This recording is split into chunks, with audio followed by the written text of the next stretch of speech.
تشریف لاتے ہیں علامہ محمد شاہد بابر صاحب۔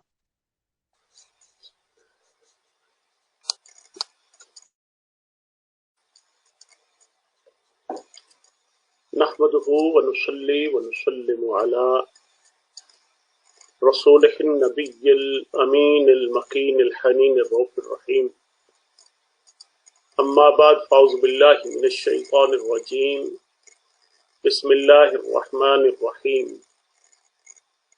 إن تعذبهم فإنهم عبادك وإن تغفر لهم فإنك أنت العزيز الحكيم، صدق اللہ مولانا العظیم۔ منہاج القرآن انٹرنیشنل کے عظیم رفقاء و اراکین، وابستگان، خواتین و حضرات، منہاج القرآن انٹرنیشنل UK کی طرف سے سجائی گئی اس خوبصورت بزم میں آپ سب کو خوش آمدید کہتا ہوں، اور اللہ کی بارگاہ میں دعا گو ہوں کہ منہاج القرآن کی یہ بزم اور منہاج القرآن کا یہ گلشن ابد الآباد تک قائم و دائم رہے۔ حاضرین محترم، ناظرین گرام، ہم اللہ کا جتنا بھی شکر ادا کریں کم ہے کہ ان خلوت کے ایام میں، ان تنہائی کے دنوں میں اور مشکل حالات میں ہمیں اللہ تبارک و تعالی نے منہاج القرآن کی روحانی اور وجدانی سنگتیں اور صحبتیں عطا فرمائی ہیں، اور سب سے بڑھ کر حضور سیدی شیخ الاسلام ڈاکٹر محمد طاہر القادری دامت برکاتہم العالیہ، جو کہ اس صدی کے مجدد ہیں، اس صدی کے روح رواں ہیں، اس صدی کے مرد کلندر ہیں، ہمیں ان کی صحبت نصیب ہے، ان کی ہدایات نصیب ہیں، اور قدم بقدم ان کی طرف سے ایک ہدایت کا سلسلہ جاری و ساری ہے۔ انہوں نے نہ صرف منہاج القرآن کے رفقاء کو اس مشکل وقت میں ہدایت بخشی ہے، بلکہ پوری امت مسلمہ کو اور پوری انسانیت کو اس مشکل وقت میں ایک سہارا دیا ہے۔ ایک ان کی ہدایت کا جو سلسلہ ہے وہ سلسلہ الذہب ہے، جو ہمیشہ جلی حروف سے اور سنہری حروف سے انشاءاللہ تعالی تاریخ میں لکھا جائے گا اور اس کو یاد کیا جاتا رہے گا۔ ہماری یہ ذمہ داری بنتی ہے کہ رمضان المبارک میں جس طرح ہم بڑے اہتمام کے ساتھ روزے رکھیں گے اور عبادات الہی کے معمولات کو بروئے کار لائیں گے اور بجا آوری ان کی کریں گے، اسی طرح ایک تحریکی اور مشنری کارکن ہونے کے ناطے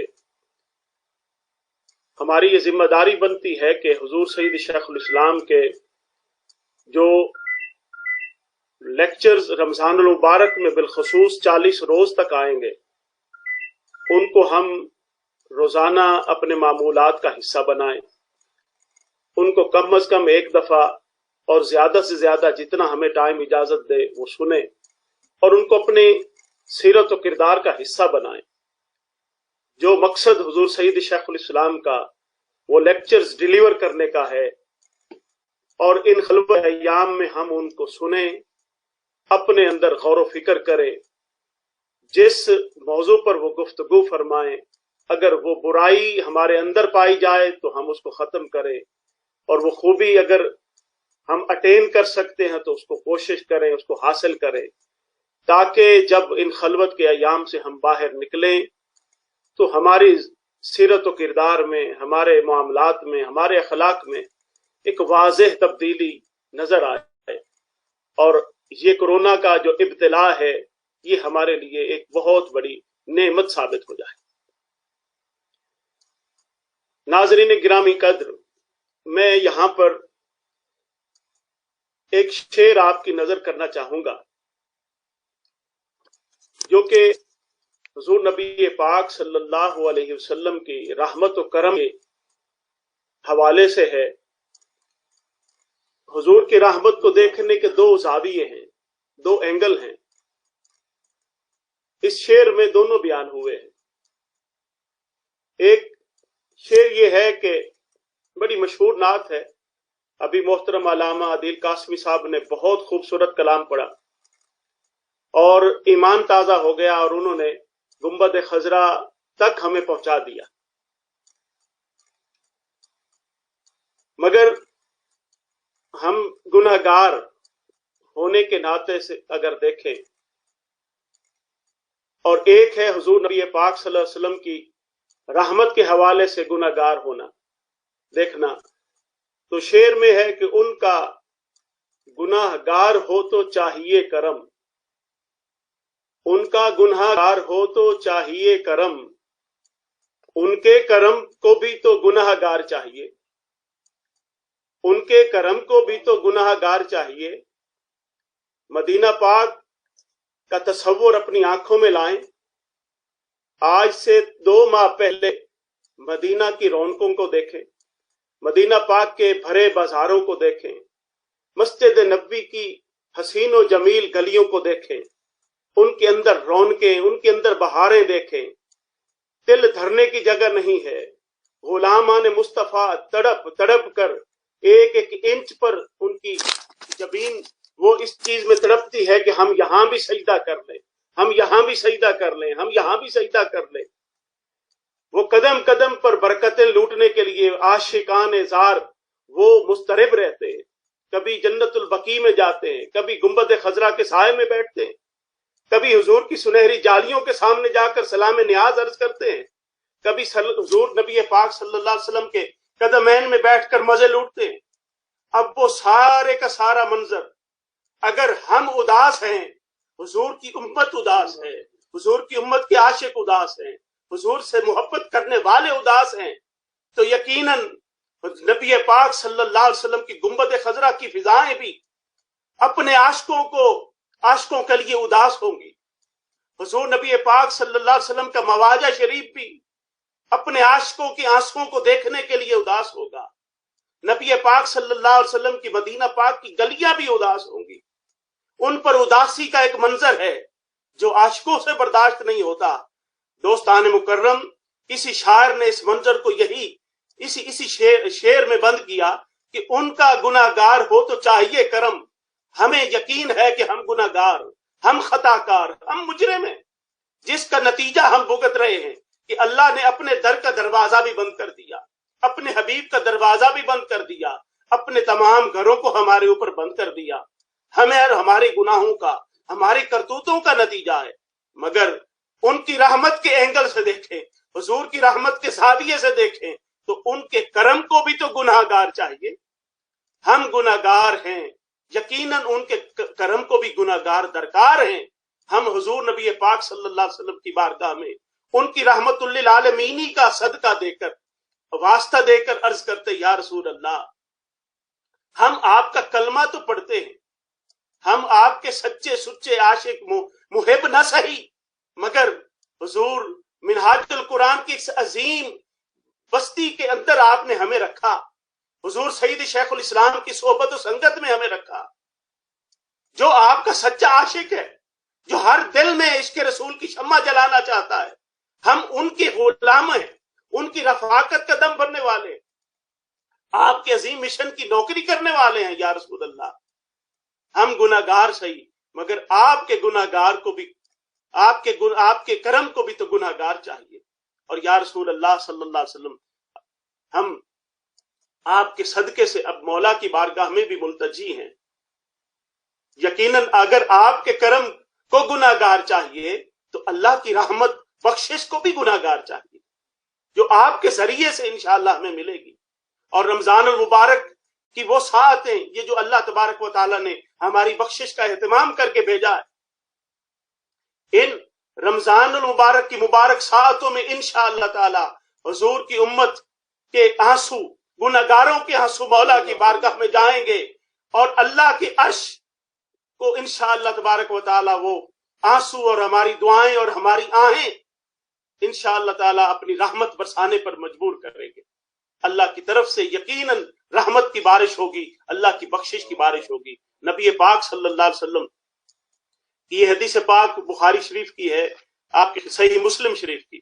آپ کی خدمت میں یہ سنانا چاہتا ہوں کہ حضور نبی پاک صلی اللہ علیہ وسلم کی مبارک آنسو اللہ کی بارگاہ میں کتنا درجہ رکھتے ہیں. حضور نبی پاک صلی اللہ علیہ وسلم ایک دفعہ سفر پر تھے، صحیح مسلم شریف کی حدیث پاک ہے. حضرت عبداللہ بن عمر بن العاص رضی اللہ تعالی عنہ بیان فرماتے ہیں، اور وہ حضور کے لبوں پر یہ دعا ہے سیدنا ابراہیم علیہ السلام کی دعا، اور حضور پڑھ رہے ہیں رب انہن ادللن کثیرا کثیرا من الناس ومن تبعنی فانہ منی ومن عصانی فانک غفور الرحیم. حضور یہ دعا پڑھتے جا رہے، اے پروردگار ان بتوں نے، ان مشرکوں نے بہت سے لوگوں کو گمراہ کیا، اور ان لوگوں میں سے جس نے میری پیروی کی وہ میری جماعت میں سے ہے، وہ میرا فالوور ہے، وہ میرے گروہ میں ہے، میری رفاقت میں ہے. جو کرم مجھ پر ہے وہ ان پر بھی فرما. ومن عصانی، اور جس نے میری نافرمانی کی ہے، فإنک غفور الرحیم. مولا میں یہ نہیں کہتا کہ جنہوں نے میری نافرمانی کی ان کو عذاب دے، ان کا معاملہ تیرے بخشش پر، تیرے عفو درگزر پر اور تیری رحمت پر چھوڑتا ہوں. حضور یہ آیت تلاوت فرما رہے، ساتھ پھر نبی پاک صلی اللہ علیہ وسلم نے پھر یہ آیت حضرت موسیٰ، حضرت عیسیٰ علیہ السلام کی دعا جو آپ کیا کرتے تھے اس کو پڑھنا شروع کر دیا، اور وہ یہ آیت تھی ان تعذبہم فإنہم عبادک. اے میرے اللہ، اگر تو ان کو عذاب دینا چاہتا ہے تو میں درمیان میں نہیں آ سکتا. فإنہم عبادک، تو رب ہے، یہ تیرے بندے ہیں، تو ان کا خالق و مالک ہے، تو جو چاہے ان کی تقدیر کا فیصلہ فرما. وَإِن تَغْفِرْ لَهُمْ، اور اگر تو بخش دے، فَإِنَّكَ أَنْتَ الْعَزِيزُ الْحَكِيمُ، مولا تو ہر امر پر غالب ہے، اور تیری رحمت ہر شے کو اپنے دامن میں لے سکتی ہے. تیری رحمت کی وسعتیں ہر ایک کو اپنے دامن میں سایہ مہیا کر سکتی ہیں. راوی فرماتے ہیں کہ نبی پاک صلی اللہ علیہ وسلم یہ دعا بار بار پڑھتے جاتے، اور حضور نبی پاک صلی اللہ علیہ وسلم نے اپنے ہاتھ اٹھا لیے. یہ آیتیں پڑھ پڑھ کر حضور اپنی امت کو یاد کرتے اور اپنے مقدس آنسو بہاتے اللہ کی بارگاہ میں امت کی بخشش کے لیے. دوستان مکرم، ناظرین گرام، کیا اس وقت تصور کیجئے کہ جہاں امت سرکار کے قدموں میں نہیں جا سکتی، حضور کی بارگاہ میں حاضری کے لیے، درود و سلام پڑھنے کے لیے نہیں جا سکتی، کیا یہ امر حضور کے لیے تکلیف کا باعث نہیں ہوگا؟ نبی پاک صلی اللہ علیہ وسلم کے مقدس آنسو اب بھی گنبد خضرا کے نیچے اپنی قبر انور میں حضور بہاتے ہوں گے. امت کی یہ کیفیت حضور سے قطن دیکھی نہیں جاتی ہوگی. ایک ماں اپنے بچے سے جدا نہیں رہ سکتی، اور جو 70 نہیں بلکہ 700 ماؤں سے بھی زیادہ پیار کرنے والا نبی ہو، جس کی رحمتیں، جس کی صدقے سے ساری کائنات کی ماؤں کو رحمت ملی ہو، تو وہ محبوب آقا اپنی امت کے ان عاشقوں کے بغیر، ان گناہ گاروں کے بغیر کیسے رہ سکتا؟ نبی پاک صلی اللہ علیہ وسلم رو پڑے اور رو رو کر ہاتھ اٹھا کر عرض کرنے لگے اللہم امتی اللہم امتی اللہم امتی. اے میرے اللہ، میری امت میری امت میری امت ہے، تو میری امت بھی تیرے بندے ہیں، اور تو جو چاہے ان کے ساتھ کر، تو عذاب دینا چاہے تو عذاب دے، مگر مولا ہے تو میری. یہاں پر میری امت کے لفظ بار بار فرمانا، یہ حضور کی امت کا ہونے کا وسیلہ سب سے بڑا تھا. حضور سبق دے رہے تھے کہ میری امت، اس کی عظمت جہاں پر سب سے زیادہ ہے، اس کا اللہ تبارک و تعالیٰ دیگر امتوں کے مقابلے میں حیا بھی سب سے زیادہ فرمائے گا، اس کو عظمت بھی دے گا اور میرے وسیلے کی لاج بھی رکھے گا. جبریل امین حضور نبی پاک صلی اللہ علیہ وسلم کی بارگاہ میں اسی وقت حاضر ہوئے، عرض کیا یا رسول اللہ صلی اللہ علیہ وسلم، اللہ تبارک و تعالیٰ آپ کے رونے کی اور آنسو بہانے کا سبب جاننا چاہتا ہے، کیوں؟ عرض کیا یا سیدنا جبرائیل علیہ السلام کو فرمایا کہ میری امت جاؤ اپنے میرے رب سے پوچھو کہ میری امت کے ساتھ کیا معاملہ فرمائے گا. میں اپنی امت کے بارے میں پریشان ہوں.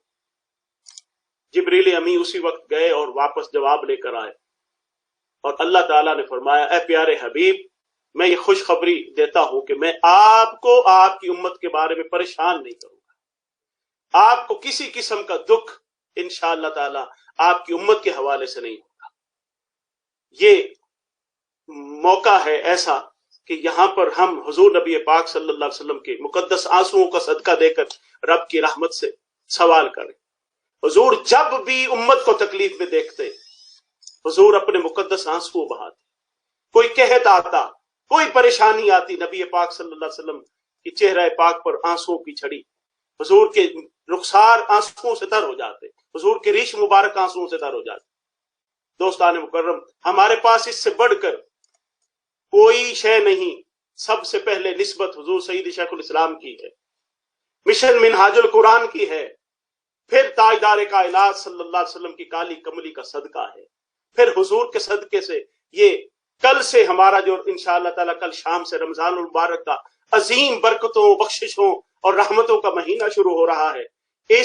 ان نسبتوں کو بروئے کار لاتے ہوئے اور اس قیمتی وقت کو استعمال کرتے ہوئے انشاءاللہ تعالیٰ ہم بھرپور کوشش کریں کہ ہم اس ابتلا سے اور اس آزمائش کے وقت سے باہر نکلیں اور ایک نئے خلق کے ساتھ، ایک نئی شخصیت کے ساتھ ہم باہر آئیں. اللہ تبارک و تعالی ہمارے حال پہ رحم فرمائے.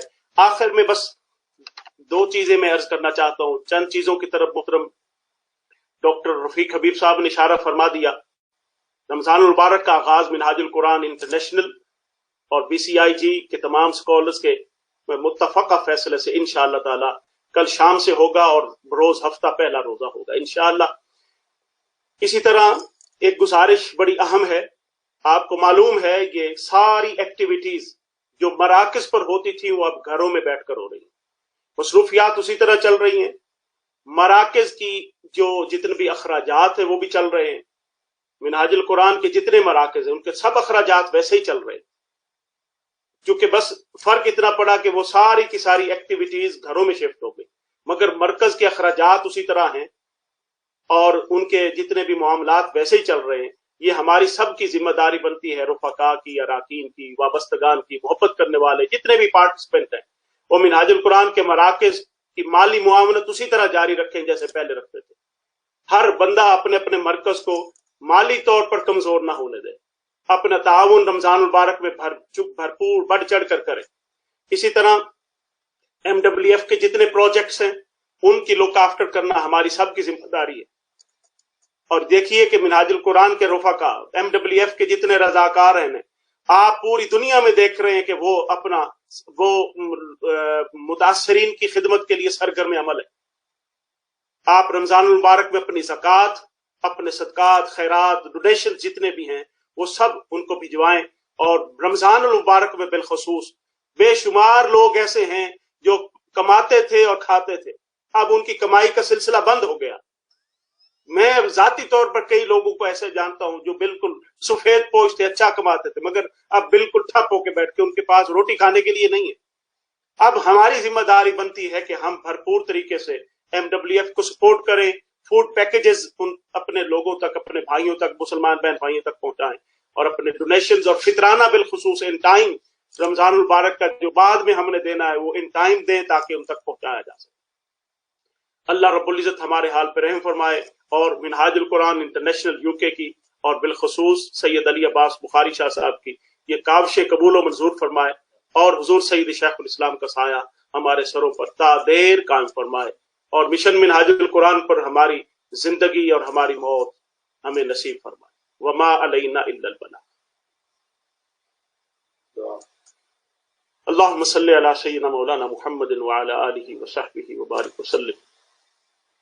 ربنا تقبل منا إنك أنت السميع العليم وتب علينا إنك أنت التواب الرحيم. ربنا فاغفر لنا ذنوبنا وكفر عنا سيئاتنا وتوفنا مع الأبرار. يا عزيز يا غفار، يا عزيز يا غفار، يا عزيز يا غفار. اللهم إنك عفو تحب العفو فاعف عنا يا غفور يا غفور. اللہم یا مؤمن یا حفیظ یا لطیف اللہم یا مؤمن یا حفیظ یا لطیف اللہم یا مؤمن یا حفیظ یا لطیف یا حی یا قیوم یا ذی الجلال والاکرام یا حی یا قیوم یا ذی الجلال والاکرام۔ مولا ہم تیری بارگاہ میں دست بدعا ہیں اور تیرے محبوب نبی پاک صلی اللہ علیہ وسلم کی مقدس ذات بابرکات کا، حضور کے مقدس آنسوؤں کا صدقہ اور وسیلہ دے کر اپنے گناہوں کی بخشش مانگتے۔ مولا ہمارے حال پہ رحم فرما، ہمارے گناہوں کو معاف فرما، ہماری خطاؤں کو درگزر فرما۔ مولا حضور نبی پاک صلی اللہ علیہ وسلم کی نسبت کا صدقہ ہمارے حال پہ رحم فرما، اور اپنے بندوں کو، حضور کی امت کو مولا، اور جتنے گناہگار خطا کار حضور کی امتی ہیں سب کی بخشش فرما، اور اس ابتلا سے یا اللہ اپنے بندوں کو نجات عطا فرما۔ منہاج القرآن کے رفقا اراکین کے حال پہ رحم فرما، ان کی یا اللہ منہاج القرآن کے ساتھ وابستگی، ان کی خدمات کا صدقہ سب کے حال پہ رحم فرما، سب کی بخشش فرما، اور جو کورونا کے ذریعے اس دنیا سے رحلت کر کے مولا، اور کورونا کی وجہ سے مولا اس دنیا کو چھوڑ گئے، ان کی سب کی بخشش فرما، ان کی یا اللہ درجات بلند فرما، ان کو اعلیٰ علیین میں اونچا مقام نصیب فرما۔ ہمارے بھائی محترم تحسین خالد صاحب کی آج نانی جان کا انتقال ہو گیا، مولا ان کی بخشش فرما، ان کے درجات بلند فرما، یا اللہ پسماندگان کو صبر جمیل عطا فرما، اور جو اس موذی مرض کا شکار ہے میرے اللہ ان کو صحت والی زندگی عطا فرما، ان کو شفا یابی عطا فرما، یا اللہ ان سب کے حال پر رحم فرما، اور منہاج القرآن کے رفقا اراکین جو جہاں کہیں بھی دکھی انسانیت کی خدمت کر رہے میرے مولا ان کو محفوظ فرما، اور ان کی خدمات کو اپنی بارگاہ میں قبول و منظور فرما۔ ہمارے سروں پر حضور سید شیخ الاسلام کا سایہ عطا دیر قائم فرما، اور آپ کو عمر خضر عطا فرما، آپ کو صحت عطا فرما، یا اللہ آپ کے اہل خانہ، آپ کے صاحبزادگان اور آپ کے رفقا اراکین وابستگان سب کی خیر فرما۔ منہاج القرآن کا یہ گلشن ابد الآباد کا قائم دائم فرما، یا اللہ حضور نبی پاک صلی اللہ علیہ وسلم کے صدقے سے رمضان المبارک کی آمد ہے، اور ہمیں اس کا بھرپور استقبال کرنے کی توفیق دے، ہمیں جذبہ عطا فرما، جذبہ عبادت عطا، ذوق عبادت عطا فرما، تلاوت قرآن کی توفیق نصیب فرما، اور اپنے حضور سجدہ ریزیوں کی توفیق نصیب فرما، صدقہ و خیرات کی توفیق نصیب فرما، اور بڑھ چڑھ کر میرے اللہ اپنی بارگاہ سے قرب کی خیرات پانے کی توفیق عطا فرما۔ یا اللہ تمام حاضرین کی حاجتیں پوری فرما، پریشان حالوں کی پریشانیاں دور فرما، جو بے روزگار ہیں میرے اللہ ان کو روزگار کی نعمت نصیب فرما، جو بے اولاد ہیں ان کو اولاد کی نعمت نصیب فرما، اور اپنی رحمتوں کے دروازے ہر ایک کے لیے کشادہ فرما۔ یا رب جمعا طلبنا منك مغفرة وحسن خاتمة يا واسع الكرم، هو الحبيب الذي ترجى شفاعته لكل هول من الأهوال مقتحم، يا أكرم الخلق ما لي من ألوذ به سواك عند حلول الحادث الأمم، يا رسول الله انظر حالنا، يا حبيب الله اسمع قالنا، إننا في بحر هم مغرق، خذ بأيدينا سهل لنا أشكالنا، خذ بأيدينا سهل لنا أشكالنا۔ صلی اللہ تعالی علی خیر خلقہ ونور عرشہ محمد وآلہ وصحبہ اجمعین برحمتک یا ارحم الراحمین۔ محمد رسول اللہ صلی اللہ علیہ وسلم۔ آپ تمام حضرات کا اور ناظرین کا بہت